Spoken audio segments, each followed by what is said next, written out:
네, 안녕하세요. 세계금융연구원 조영욱 센터장입니다. 지난 4월 이제 9일이죠. 정확하게는 4월 9일 미국의 트럼프 대통령이 상호 관세에 대해서 대략 90일 정도 유예를 하면서 어쨌건 최악의 시장의 시나리오는 지나갔다라고 시장의 판단이 들었고 그 이후에 어떻게 보면 여전히 불확실한 중국과의 관세 관련한 이슈들 그리고 이제 본격적으로 시작되는 1분기 실적 관련한 부분들 그리고 뭐 파월 의장에 대한 해임 관련한 이슈들부터 해서 참 뭐 여러 가지 이슈들이 뒤섞인 상황 속에서 관망세가 상당히 좀 짙어졌고 그리고 특히 미국 증시 같은 경우는 셀 어메리카라는 단어까지 등장을 하면서 전 세계 주식 시장에서 어떻게 보면 지난 월요일까지 그러니까 월요일까지 4월 21일까지만 하더라도 상당히 힘겨운 상황을 보내고 있었습니다.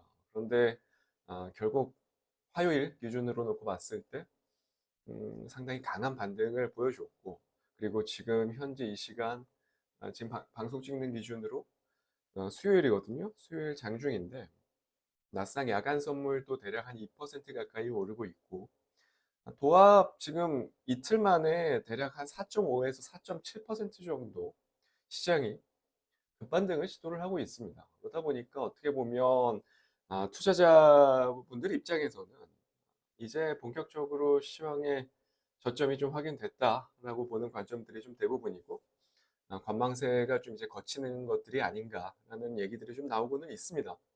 물론 어제 간밤에 트럼프 대통령이 실제로 파월 의장의 해고 생각이 없다라는 이야기를 실제로 띄워놨고 추가적으로 어떻게 보면 연준의 파월 의장 같은 경우는 아마도 상당히 높은 확률로 이미 시장에서는 절대 해고될 일이 없다라고 좀 인지를 하고 있었기 때문에 사실상 파월 의장의 해고 관련한 이슈들은 약간 해프닝에 불과할 것이다라고 좀 보는 게 맞고 그렇기 때문에 결국 파월 의장에 대한 이슈가 어떻게 보면 지수에 크게 연관을 짓기는 좀 어렵다라고 생각을 하고요. 다만 지금 뒤이어서 나온 인터뷰에서 대중국 관련한 관세율에 대해서 이야기가 나왔죠. 뭐 여러 가지 인터뷰에 대한 내용들이 있지만 그 중에서도 뭐 가장 핵심적인 내용들을 뽑아보자면 첫 번째로 중국을 포함한 모든 나라와 무역 협상이 잘 진전되고 있다라는 인터뷰 소식. 그리고 두 번째로 현재는 좀 전환기에 있지만 물론 좀 시간이 걸릴 수도 있지만 잘 될 것이다 라는 부분들. 그리고 어떻게 보면 전일 그리고 나스닥 야간 선물의 급등을 만들어낸 가장 중요한 멘트 중에 하나. 앞으로 중국의 초강경한 대응을 하지 않을 것이다라는 인터뷰네요. 결국에 중국의 관세가 앞으로 상당히 내려갈 것이다. 물론 0은 아니겠지만 지금 현재 145% 수준인데 이거보다 많이 정말 많은 수준으로 내려갈 것이다라는 뉘앙스의 발언을 하면서 사실상 어떻게 보면 어, 지금 뭐 상호관세에 대해서는 90일간의 유예를 줬잖아요. 그 기간 동안 많은 국가들이 협상에 나설 것이고 그로 인해서 아마도 추측컨대 기본 관세인 10%에서 한 5에서 10% 정도 더 추가되는 수준에서 이제 마무리가 될 것이다라는 게 어떻게 보면 월가의 지배적인 의견들이고 대부분 거기에 동의를 하고 있고요. 그러면 이제 남은 거는 어떻게 보면 대중국 관련한 관세인데 지난주 유튜브 방송에서도 제가 말씀드렸다시피 결국에 중요한 거 지금 시장에서 가장 중요한 거는 무역량 1, 2위 그러니까 무역 교역량 1, 2위 국가인 미국과 중국 간의 이 무역이 지금 어떻게 보면 서로 100%가 넘는 관세를 때리고 있는 상황이다 보니까 무역 자체가 의미가 없는 그러한 수준이거든요. 두 국가 모두. 그렇기 때문에 어떻게 보면 이것들이 빨리 해소되어야만 향후에 5월, 6월에 나올 4월, 5월에 인플레이션, 그러니까 소비자 물가 지수, 생산자 물가 지수가 아, 예상했던 것보다 더 높게 치솟지 않을 것이다라는 거예요.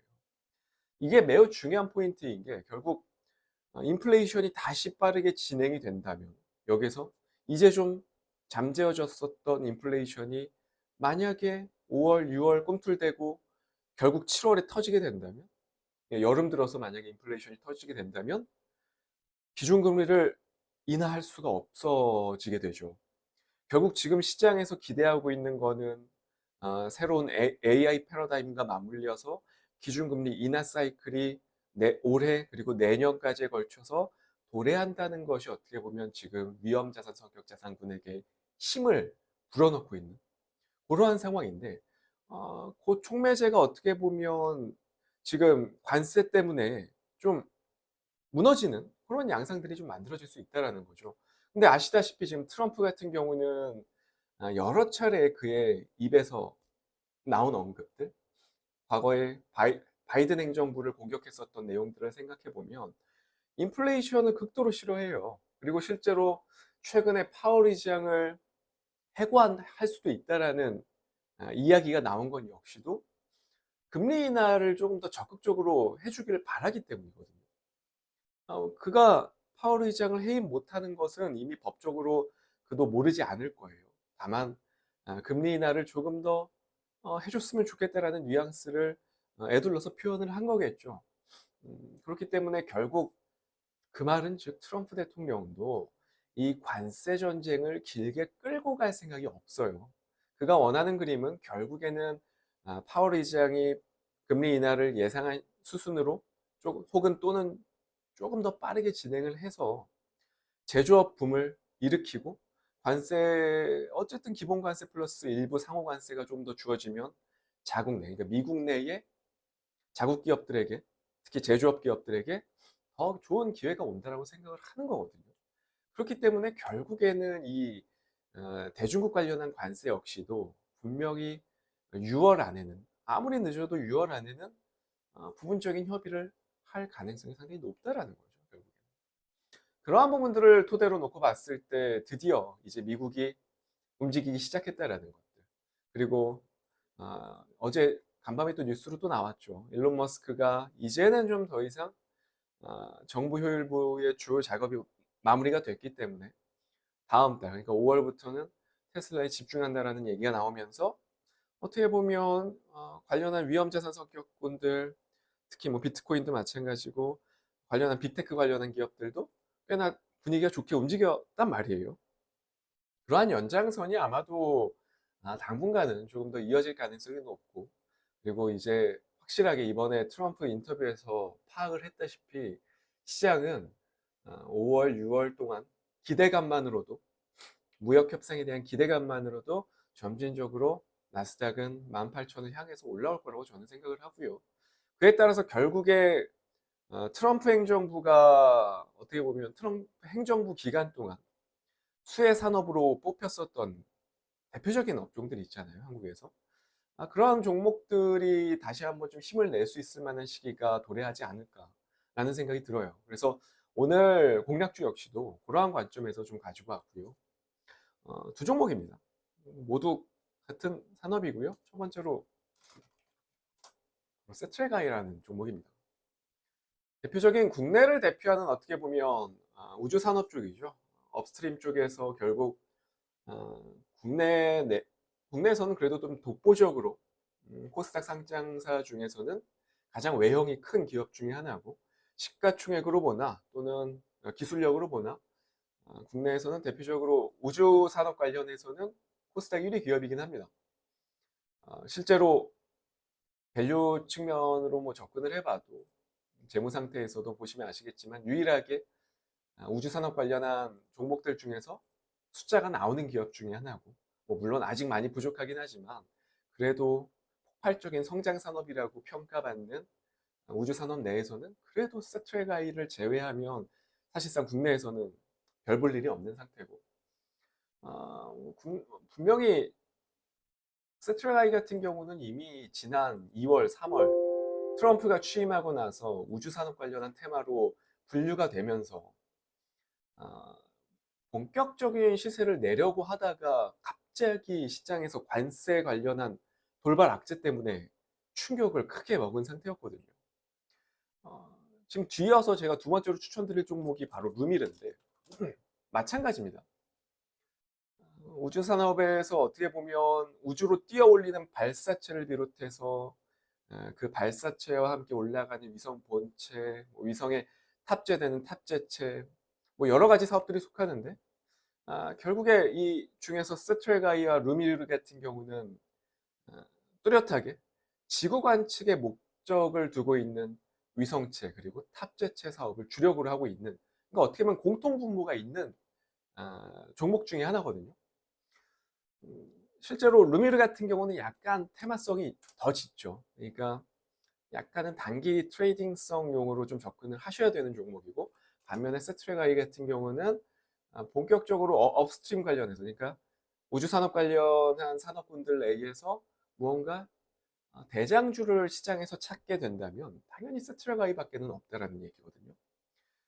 그러면 어떻게 보면 이제 미국 내에서 만약에 관세가 좀 마무리가 되고 어느 정도 접점을 찾아서 마무리가 된다면 트럼프, 아까 그리고 일론 머스크 역시도 5월에 다시 복귀를 한다라는 얘기가 나왔죠. 그러면 테슬라도 챙기고 당연히 스페이스 A도 챙기겠죠. 그렇게 되면 시장에서는 트럼프의 우주 산업에 대한 관심도가 또 워낙에 높기 때문에 수순이 당연히 또 다음 정책이 또 이어질 수밖에 없다라는 거예요. 그러한 관점에서 좀 접근을 해보자면 지금은 어떻게 보면 우주 산업 관련한 종목들, 우주 산업 관련한 테마 종목들은 또 어느 정도 좀 기회로 만들어질 시기가 되지 않을까라는 생각이 들어서 오늘 공략주 첫 번째로 세트레가이를 가지고 왔고요. 이거는 약간은 좀 긴 호흡으로 보셔야겠지만 루미르 같은 경우는 다시 한번 테슬라, 일론 머스크가 복귀를 해서 스페이스 A 관련한 얘기가 나온다면 단기적으로 강한 상승률이 나올 가능성이 좀 높다라는 부분들, 단기 트레이딩성용이다라는 점들, 그런 부분들을 좀 주의 깊게 좀 말씀을 드리도록 하겠습니다. 오늘 공략주 첫 번째 스트레가이였고요. 두 번째 루미르였습니다. 잘 참고하셔서 보시면 좋을 것 같고요. 저는 다음 주 이 시간에 또 좋은 종목 가지고 찾아뵙도록 하겠습니다. 감사합니다.